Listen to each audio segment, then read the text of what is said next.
ସମ୍ବଲପୁର ଗୌରବ ଯେ ପ୍ରଥମ ପାଳି ସମ୍ବଲପୁରକୁ ମିଳିଲା ସେ କ୍ରମରେ ସରକାର ଲୋକଙ୍କ ପାଖକୁ ଯିବା ପାଇଁ ଯେଉଁ ପ୍ରକ୍ରିୟା ଆରମ୍ଭ ହୋଇଛି ଇଏ ପ୍ରକ୍ରିୟା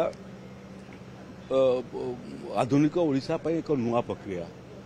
ମୁଖ୍ୟମନ୍ତ୍ରୀ ଭୁବନେଶ୍ୱରରେ ଶୁଣୁଥିଲେ, ଆଜି ସମ୍ବଲପୁରକୁ ଆସିଛନ୍ତି। ପୁଣି ପରବର୍ତ୍ତୀ ଶୁଣାଣି କୌଣସି ନା କୌଣସି ଗୋଟେ ଜିଲ୍ଲାରେ ସ୍ଥିରୀକୃତ ହେବ। ଦକ୍ଷିଣ ଭାରତରେ ଦକ୍ଷିଣ ଓଡ଼ିଶାରେ ମଧ୍ୟ ଏଭଳିଆ ଜନଶୁଣାଣି କରିବାର ଆମେ ଯୋଜନା କରିଛୁ। କଳାହାଣ୍ଡିକୁ ମଧ୍ୟ ଟାର୍ଗେଟ୍ କରିଛୁ ଆମେ ଯେ ଆସନ୍ତା ଦିନରେ କଳାହାଣ୍ଡିରେ ମଧ୍ୟ ହେବ, ସବୁ ଜିଲ୍ଲାରେ ହେବ। ଏବଂ ମୁଖ୍ୟମନ୍ତ୍ରୀ କେବଳ ଜିଲ୍ଲାକୁ ଯିବେ ସେ ବିଷୟ ନୁହଁ, ମନ୍ତ୍ରୀମାନେ ମଧ୍ୟ ନିରବଚ୍ଛିନ୍ନ ଭାବରେ ଜିଲ୍ଲାକୁ ଯାଉଛନ୍ତି, ସବ୍ ଡିଭିଜନକୁ ଯାଉଛନ୍ତି ଏବଂ ଲୋକଙ୍କର ଅଭିଯୋଗ ଶୁଣୁଛନ୍ତି। ସେ କ୍ରମରେ ସଚିବମାନେ ମଧ୍ୟ ଜିଲ୍ଲାକୁ ଆସିବେ, ଜିଲ୍ଲାପାଳମାନେ ମଧ୍ୟ ସବ୍ ଡିଭିଜନକୁ ଯିବେ, ବ୍ଲକକୁ ଯିବେ, ବିଡିଓ ମାନେ ମଧ୍ୟ ପଞ୍ଚାୟତକୁ ଯିବେ। এটা এক নিরন্তর প্রক্রিয়া হওয়া কথা।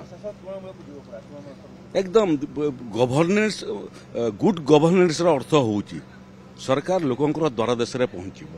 সে প্রক্রিয়া আরম্ভ হয়েছি, তাকে আহুরি আমি আধুনিক কারিগরি কৌশলক ব্যবহার করি লোকঙ্ক পাখক পৌঁছবা, লোকঙ্ক সাংরে যোড়ি হওয়া।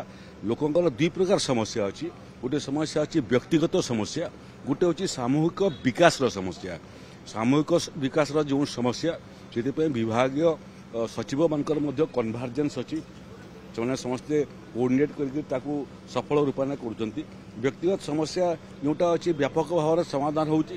ଲୋକେ ଛୋଟ ଛୋଟ ସମସ୍ୟା ପାଇଁ ଏଠି ଆସିବାର ଲକ୍ଷ୍ୟ ହେଉଛି ଏହି ବାର୍ତ୍ତା ଦେବା ପାଇଁ ଯେ ଏଠି ଯେତେ କମ୍ ଲୋକ ଆସିବେ ସେତେ ଗୁଡ୍ ଗଭର୍ନେନ୍ସ ହେଉଛି ବୋଲି ଧରାଯିବ। ଯଦି ତୃଣମୂଳ ସ୍ତରରୁ ସମସ୍ୟାର ସମାଧାନ ହେବାଟା ଆରମ୍ଭ ହେଲା, ଆରମ୍ଭରୁ ଯେଉଁ ଭାବରେ ଲୋକ ଭୁବନେଶ୍ୱର ଦୌଡ଼ୁଥିଲେ ଏବେ ଧୀରେ ଧୀରେ କମିବାଟା ଆରମ୍ଭ ହେଲାଣି। ଆର୍ଡିସି ମାନେ, ଜିଲ୍ଲାପାଳ ମାନେ, ବିଡିଓ ମାନେ, ତହସିଲଦାର ମାନେ, ଲାଇନ୍ ଡିପାର୍ଟମେଣ୍ଟର ଏକ୍ଜିକ୍ୟୁଟିଭ୍ ଅଫିସର ମାନେ ସେମାନେ ଶୁଣିବାଟା ଆରମ୍ଭ କଲେଣି, ଆହୁରି ଶୁଣିବେ। ଏବଂ ଏହି ପ୍ରୟାସ ରହିବ ଯେ ଲୋକଙ୍କୁ ଗୁଡ୍ ଗଭର୍ନେନ୍ସ ଦ୍ୱାର ଦେଶରେ ସହଜରେ, ସରଳରେ ଏବଂ ନିର୍ଦ୍ଦିଷ୍ଟ ସମୟସୀମା ଭିତରେ ପହଞ୍ଚିବ।